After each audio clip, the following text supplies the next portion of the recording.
조선 후기 한적한 산골 마을에 춘화라는 이름의 소녀가 살고 있었습니다. 춘화는 마을에서 가장 아름다운 꽃처럼 생겼지만 그녀의 삶은 꽃과는 정반대로 가시밭길이었습니다. 춘화가 10살 되던 해 가을, 아버지는 비가 새는 초가 지붕을 고치려고 올라갔다가 발을 헛디뎌 땅에 떨어지고 말았습니다. 그 자리에서 숨을 거둔 아버지를 본 어머니는 하늘이 무너지는 듯한 슬픔에 빠졌습니다. 그때부터 어머니는 몸이 아프기 시작했고 달마다 약을 다려 먹어야 하는 몸이 되었습니다. 원래도 가난했던 집안은 더욱 어려워졌습니다. 춘화는 어린 나이에도 집안의 기둥이 되어야 했습니다. 빨래를 하고 밥을 짓는 것은 물론이고 바느질까지 해서 조금이라도 돈을 벌어야 했습니다. 산에서는 나물과 약초를 캐고 밭에서는 농사를 지었습니다. 어린 소녀가 어른 남자처럼 무거운 짐을 지고 다니는 모습을 본 마을 사람들의 마음이 아팠습니다. 다행히 마을 어른들은 마음씨가 착하고 아름다운 춘화를 많이 도와주었습니다. 춘화 모녀가 불쌍해서 자주 쌀이나 반찬을 가져다 주었고 농사일이 바쁠 때는 일손을 보태주기도 했습니다. 어머니는 춘화에게 늘 말했습니다. 춘화야, 마을 분들의 은혜를 절대 잊어서는 안 된다. 나중에 우리가 잘 살게 되면 꼭 보답해야 한다. 춘화는 어머니에게 예쁜 미소로 고개를 끄덕이며 대답했습니다. 네, 어머니. 절대 잊지 않겠어요. 세월이 흘러 춘화가 15이 되었을 때 그녀는 연꽃처럼 아름답게 피어난 처녀가 되었습니다. 하얀 피부에 까만 눈동자, 그리고 수줍은 미소까지 완벽했습니다. 마을의 총각들은 물론이고 이웃 마을 남자들까지 춘화에게 마음을 두기 시작했습니다. 중매쟁이들이 줄을 서서 춘화의 집 문턱을 닳도록 드나들었습니다.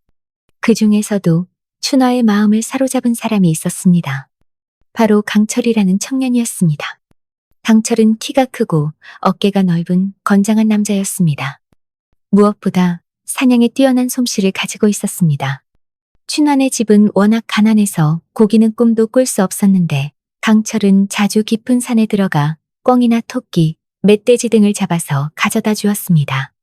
강철이 사냥을 떠날 때면 언제나 춘화의 밭에 들러 김맥이나 물주기를 도와주었습니다. 어머니는 그런 강철을 보며 춘화에게 자주 말했습니다. 저런 사람이야말로 진짜 남자다. 우리 춘화가 시집갈 사람은 저런 사람이어야 해.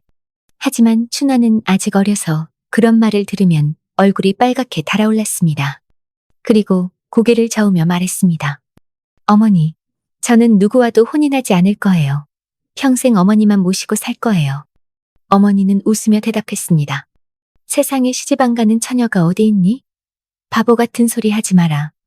어머니가 몇 번 그렇게 말하자 춘화도 더 이상 그런 말을 하지 않았습니다. 사실 춘화의 마음 한구석에도 강철에 대한 좋은 감정이 싹트고 있었습니다. 강철이 오는 날이면 평소보다 더 정성스럽게 머리를 빗고 깨끗한 치마를 입었습니다. 강철이 가져온 고기로 국을 끓일 때면 마음이 따뜻해졌습니다. 7월 어느 날, 강철 내에서 중매쟁이를 보내 정식으로 혼담을 청했습니다. 어머니는 이미 마음을 정하고 있었기 때문에 춘화의 대답을 듣기도 전에 승낙했습니다. 춘화도 속으로는 기뻤지만 부끄러워서 고개만 숙이고 있었습니다. 곧이어 양가에서 혼례 준비를 시작했습니다. 8월 초파리를 좋은 날로 정해서 혼례를 올리기로 했습니다.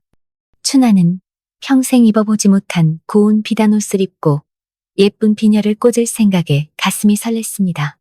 그런데 하늘은 왜 항상 좋은 일에 찬물을 끼얹는 걸까요? 혼례를 불과 며칠 앞둔 어느 날, 강철내에서 달려와 전한 소식은 청천벽력 같았습니다. 강철이가 산에서 사냥하다가 맹수에게 물려서 말을 끝까지 하지 못하고 울음을 터뜨리는 강철의 어머니를 보고 춘화는 무슨 일인지 알 수 있었습니다. 춘화는 그 자리에서 주저앉아 울음을 터뜨렸습니다. 강철 오빠. 춘화는 사흘 동안 밥도 먹지 않고 울기만 했습니다. 눈이 퉁퉁 부어서 앞을 볼 수 없을 정도였습니다. 어머니가 달래고 위로해도 소용없었습니다. 춘화야, 사람이 태어나면 언젠가는 죽는 법이다. 너무 슬퍼하지 마라. 어머니의 따뜻한 위로 덕분에 춘화는 나흘째 되는 날 겨우 기운을 차릴 수 있었습니다. 강철의 가족들은 춘화의 앞길을 막고 싶지 않다며 장례를 치른 후 혼담을 취소했습니다. 이 소식이 마을에 퍼지자 다시 중매쟁이들이 줄을 섰습니다. 하지만 춘화는 마음속에 아직 강철이 살아있었기 때문에 누가 와서 혼담을 청해도 고개를 저었습니다. 저는 아직 마음의 준비가 되지 않았습니다. 그해 8월, 어머니의 병이 더욱 심해져서 침대에서 일어나지 못하게 되었습니다. 그러자 춘화에게 마음이 있었지만 거절당한 몇몇 남자들이 나쁜 소문을 퍼뜨리기 시작했습니다. 춘화는 불길한 여자야. 아버지도 죽게 하고 강철도 죽게 했잖아. 이제 어머니마저 위험해 보여. 맞아. 저런 여자와 혼인하면 남편이 일찍 죽을지도 몰라. 사람의 마음은 단순하여 마을 사람들은 이런 말들을 쉽게 믿었습니다. 그래서 점점 춘화네 집에 혼담을 청하러 오는 사람이 없어졌습니다. 춘화는 오히려 조용해서 좋았지만 어머니는 걱정이 태산 같았습니다. 어머니는 침대에 누워서 한숨만 쉬었습니다. 춘화야, 어머니가 죽고 나면 너는 어떻게 살아갈 거니? 혼자서 평생을 보낼 셈이니? 춘화는 어머니의 손을 꼭 잡으며 말했습니다. 어머니, 그런 말씀 마세요. 어머니는 꼭 나으실 거예요. 저는 어머니가 돌아가시지 않고 오래 사실 거라고 믿어요. 어머니를 위해 약을 사려고 춘화는 집안에 쓸만한 물건들을 하나씩 팔기 시작했습니다. 먼저 아버지가 쓰던 농기구들을 팔았고 다음에는 어머니의 비녀와 반지도 팔았습니다. 마지막에는 집안의 녹그릇까지 팔아서 약값을 마련했습니다. 8월 초 이틀 아침, 춘화는 낫을 들고 산에 약초를 캐러 가려고 준비하고 있었습니다. 그때 비단 옷을 입은 중년 남자가 하인을 데리고 집 앞에 나타났습니다. 그들은 목이 마르다며 물을 달라고 했습니다. 춘화는 그 중년 남자가 마을에서 유명한 정부자라는 것을 알고 있었습니다. 정부자는 땅을 많이 가진 부자로 마음씨가 좋아서 가난한 사람들의 소작세를 깎아주기도 한다는 소문이 있었습니다. 춘화는 정중하게 두 사람을 집 안으로 모셨습니다. 정나리, 잠시만 기다리세요. 차를 끓여드리겠습니다. 정부자는 손을 흔들며 말했습니다. 차는 괜찮고 그냥 찬물만 주시오. 정부자는 춘화의 아름다운 모습을 보고 눈을 떼지 못했습니다. 하인인 김삼이 춘화가 물을 떨어 안방으로 들어간 틈에 정부자의 귀에 속삭였습니다. 나리, 정말 눈이 높으십니다. 저 처녀가 고운 옷을 입고 화장을 하면 하늘의 선녀 같을 것입니다. 정부자도 웃으며 대답했습니다. 그러게 말이야. 정말 보기 드문 미인이로구나. 잠시 후 춘화가 차 두 잔을 가져왔을 때 안방에서 어머니의 기침 소리가 들렸습니다. 정부자가 놀라며 물었습니다. 처녀, 집안에 환자가 있나요? 춘화는 얼굴을 붉히며 대답했습니다. 네, 어머니가 오랫동안 앓고 계십니다. 정부자는 차도 마시지 않고 일어나며 말했습니다. 어머님을 뵙고 싶은데 괜찮겠습니까? 춘화는 당황하며 말했습니다. 방이 지저분해서 나리께서 보시기에는. 하지만 정부자는 이미 어머니가 누워있는 방으로 향하고 있었습니다. 춘화는 급히 뒤따라갔습니다. 정부자는 어머니 앞에서 정중하게 인사를 드리며 안부를 물었습니다. 그런데 어머니는 정부자를 보자마자 얼굴이 하얗게 질렸습니다. 그리고 갑자기 화를 내며 소리쳤습니다. 정부자, 당신이 우리 집에 무슨 일로 왔소? 우리 같은 가난한 집에는 당신 같은 큰 부자가 올 곳이 아니오. 어서 나가시오. 정부자는 당황하며 말했습니다. 아주머니, 제가 무슨 잘못이라도 했습니까? 혹시 오해가 있으신 건 아닌가요? 춘화도 놀라서 어머니를 달랬습니다. 어머니, 정나리는 저희를 걱정해서 오신 건데 왜 그러세요? 하지만 어머니는 들으려 하지 않았습니다. 정부자를 가리키며 계속 소리쳤습니다. 나가요. 당장 나가시라고요. 정부자는 할 수 없이 김삼과 함께 집을 나갔습니다. 어머니, 몸도 안 좋으신데 너무 흥분하지 마세요. 춘화는 나가서 사과하려고 했지만 어머니가 손목을 꼭 잡으며 말했습니다. 저들을 빨리 내보내라. 절대 붙잡아두면 안 된다. 춘화는 이해할 수 없었습니다. 어머니, 정부자는 착한 사람이라고 소문이 났는데 왜 그러세요? 어머니는 차갑게 웃으며 말했습니다. 겉으로만 착한 척하는 거야. 마음은 더러운 사람이야. 네 아버지가 예전에 그 집에서 일한 적이 있었는데 한 달 일하고 은전 2냥을 주기로 했어. 그런데 한 달이 다 끝나자 온갖 이유를 대면서 돈을 주지 않았어. 심지어 네 아버지가 꽃병을 깨뜨렸다고 거짓말을 해서 은전 1냥을 물어내게 했어. 내가 그런 사람을 어떻게 좋게 봐. 춘하는 그제야 어머니의 마음을 이해할 수 있었습니다. 춘하는 급히 마당으로 나가 정보자에게 따지려고 했지만 이미 그들은 사라진 후였습니다. 다만 상위에 은전 8냥과 빨간 비단 한 필이 놓여 있었습니다. 이게 뭐지? 정부자가 놓고 간 건가? 춘하가 어리둥절해하고 있을 때 마을 이장인 왕복이 남녀 한 쌍을 데리고 들어왔습니다. 그들은 비단 옷을 입은 것으로 보아 부유한 부부 같았습니다. 이장 왕복이 웃으며 말했습니다. 춘하야, 손님이 오셨다. 이분은 성에서 오신 임판서님이고 이분은 부인이야. 길을 가다가 목이 말라서 물을 좀 달라고 하시네. 춘하는 또 물을 달라는 손님을 보며 의심스러웠습니다. 임판서는 춘하를 보더니 계속 좋다 좋다를 연발했습니다. 부인이 춘하에게 물었습니다. 처녀, 올해 나이가 어떻게 되나요? 집에는 또 누가 있나요? 임판서는 집안을 둘러보며 말했습니다. 이 집은 너무 낡았군요. 새 집으로 바꿔야겠어요. 춘하는 솔직하게 대답했습니다. 저는 올해 15이고 집에는 병든 어머니가 계십니다. 몸이 안 좋으셔서 손님을 뵐 수 없습니다. 부인이 춘하의 손을 잡으며 말했습니다. 어머님을 뵙고 싶어요. 같이 가요. 춘하는 거절할 수 없어서 부인을 어머니 방으로 안내했습니다. 그 사이 왕복이 임판서에게 말했습니다. 임나리, 어떠십니까? 공자님 며느리감으로 손색없지요? 임판서가 웃으며 대답했습니다. 얼굴은 충분히 예쁘네요. 그런데 집안일을 잘할까요?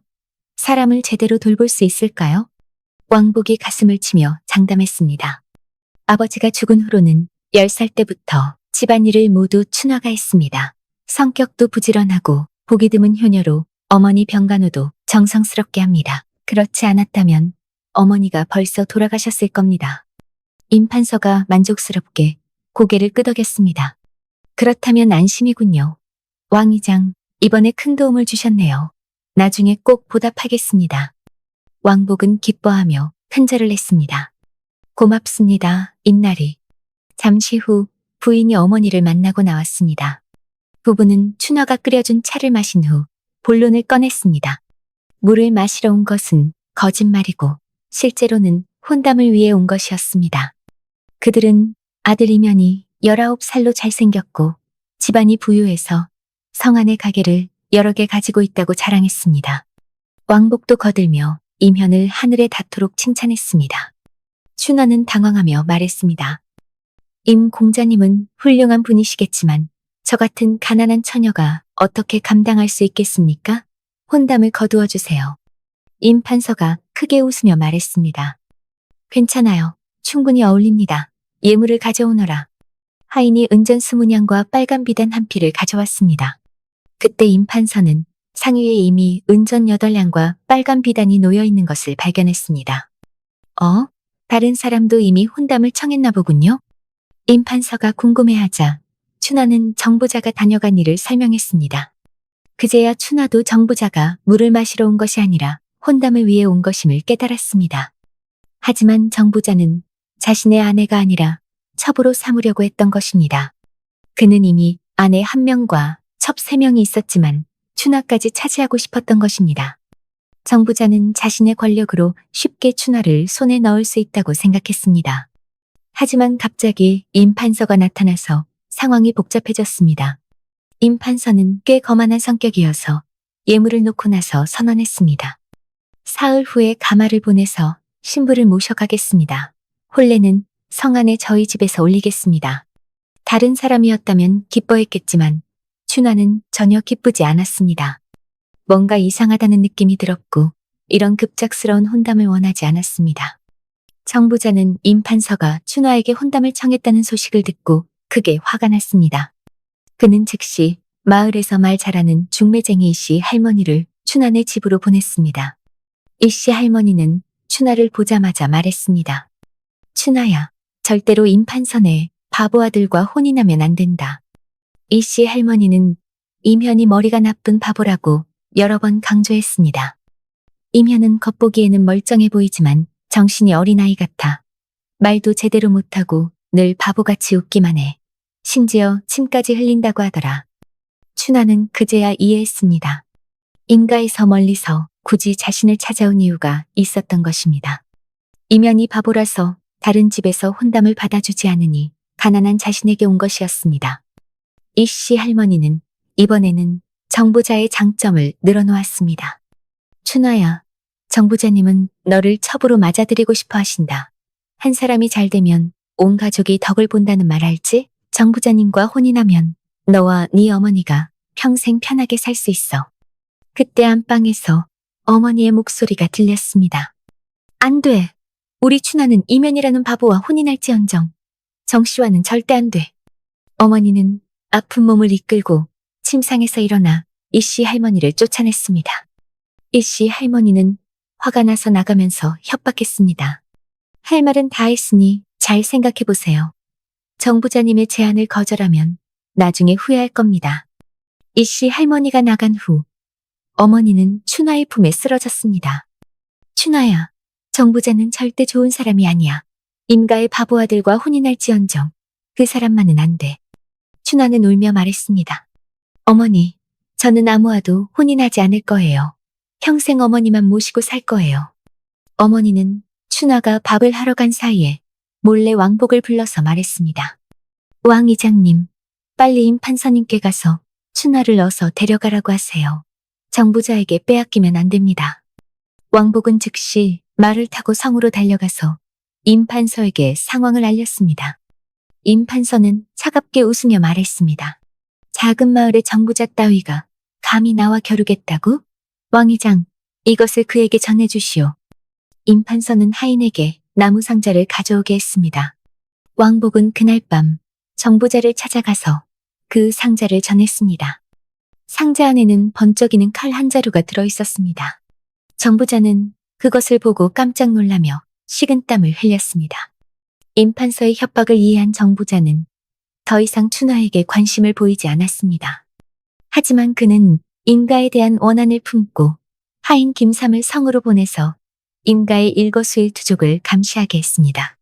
사흘 후 임가에서 보낸 화려한 가마가 춘하의 집 앞에 도착했습니다. 춘하는 정말로 혼인하기 싫었지만 임판서 부인이 전한 말에 마음이 흔들렸습니다. 춘하야, 우리 집으로 오면 네 어머니 병을 꼭 고쳐드릴게. 이 말을 듣고 춘하는 더 이상 거부할 수 없었습니다. 춘하는 눈물을 흘리며 가마에 올랐습니다. 춘하가 떠나자마자 임가 사람들은 약속대로 어머니를 성 안의 좋은 의원에게 데려가서 치료를 받게 했습니다. 그런데 신기하게도 임현은 소문과 전혀 달랐습니다. 가끔 침을 흘리거나 바보같이 웃기는 했지만 다른 면에서는 정상적이었습니다. 특히 첫날 밤에 춘하는 긴장했지만 임현은 춘하의 면사포도 벗기지 않고 그냥 옆에 누워서 잠들어 버렸습니다. 다음 날 아침 임현은 낚싯대를 들고 성 밖의 강으로 낚시를 하러 갔습니다. 하인 조 씨가 춘하에게 설명했습니다. 도련님은 먹고 자는 것 말고는 낚시가 가장 좋아하는 일입니다. 매일 강가에서 시간을 보내십니다. 춘하는 궁금해서 물었습니다. 그럼 낚시를 잘하시나 봐요? 조 씨가 웃으며 대답했습니다. 도련님은 낚시 바늘도 쓰지 않으시는데 매일 수십 마리씩 잡아오십니다. 그런데 신기하게도 잡은 물고기를 다시 강에 놓아주십니다. 며칠 후 춘하는 호기심을 참지 못하고 조 씨와 함께 이면의 낚시를 구경하러 갔습니다. 그런데 놀라운 일이 벌어졌습니다. 이면은 전혀 바보가 아니었습니다. 침도 흘리지 않았고 움직임도 매우 빨랐습니다. 이면은 정말로 낚시 바늘 없이 낚시를 했습니다. 미끼만 줄에 매달아서 물에 던진 후 물고기가 미끼를 물면 순식간에 낚아올리는 것이었습니다. 물고기들은 속았다는 것을 알고 즉시 미끼를 놓으려 하지만 이면의 손은 그보다 더 빨랐습니다. 춘하는 깜짝 놀랐습니다. 이런 빠른 반응을 보이는 사람이 어떻게 바보일 수 있을까요? 춘하는 집에 돌아와서 이면에게 여러 번 물어봤습니다. 당신, 혹시 다른 사람들이 모르게 하고 있는 일이 있나요? 저를 믿고 말씀해 주세요. 하지만 이면은 똑같은 대답만 반복했습니다. 나는 바보야. 졸려. 자야겠어. 춘하는 이면이 뭔가를 숨기고 있다고 확신했습니다. 어느 날 오후, 이면이 낚시를 마치고 조씨, 춘하와 함께 성으로 돌아오는 길이었습니다. 동문 근처에서 사람들이 모여서 구경하고 있었습니다. 가까이 가보니 부유한 집 아들인 장천보가 말을 타고 지나가다가 한 노인의 채소 바구니를 망가뜨린 일이었습니다. 장천보는 사과는커녕 오히려 그 노인을 때리고 있었습니다. 춘하는 불의를 보고 참을 수 없어서 나서려고 했습니다. 그런데 이면이 몰래 춘하의 손을 잡아서 말렸습니다. 조씨도 춘하의 귀에 속삭였습니다. 아씨, 괜한 일에 끼어들지 마세요. 장천보는 현청에 서기 아버지를 둔 놈이라 함부로 건드리면 안 됩니다. 저런 나쁜 놈은 언젠가 벌을 받을 겁니다. 춘하는 그 노인을 도와줄 수 없어서 대신 동전 몇 개를 주고 집으로 돌아왔습니다.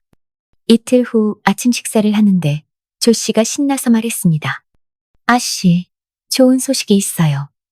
어젯밤에 장천보가 누군가에게 얻어맞아서 다리가 부러졌대요. 집에서 은전백냥도 도둑 맞았다고 해요. 분명히 질풍엽이 한 일일 거예요. 질풍엽은 인근 마을에서 의로운 도둑으로 유명했습니다. 나쁜 부자들의 돈을 훔쳐서 가난한 사람들에게 나누어주는 사람이었습니다. 춘하는 그 이야기를 듣고 기뻐하며 말했습니다. 만약 제가 그런 의로운 사람과 혼인할 수 있다면 평생 소원이었겠어요. 그때 이면이 갑자기 차갑게 말했습니다. 나와 혼인한 게 그렇게 억울해? 내가 질풍엽보다 못해? 이 말을 듣고 춘하는 깜짝 놀랐습니다. 이면의 목소리와 표정이 완전히 달랐기 때문입니다. 하지만 이면은 곧 살짝 미소를 짓고 다시 바보 같은 표정을 짓고 침상에 누웠습니다. 이때 춘하는 확신했습니다. 이면은 절대 바보가 아니며 뭔가 큰 비밀을 숨기고 있다는 것을요. 그때 갑자기 관청의 포졸들이 칼을 들고 들이닥쳤습니다. 그들은 이면을 붙잡으며 말했습니다. 이면, 너를 체포한다. 어젯밤 장천보 집에 침입해서 상해를 입히고 돈을 훔친 혐의다. 누군가가 어젯밤에 이면이 검은 옷을 입고 장천보 집으로 가는 것을 봤다고 신고한 것입니다. 그 신고자는 바로 정부자의 하인 김삼이었습니다. 김삼은 계속 인가를 감시하다가 기회를 잡은 것이었습니다. 이때 사람들은 비로소 알게 되었습니다. 그 유명한 의적 질풍엽이 바로 이면이었다는 것을요.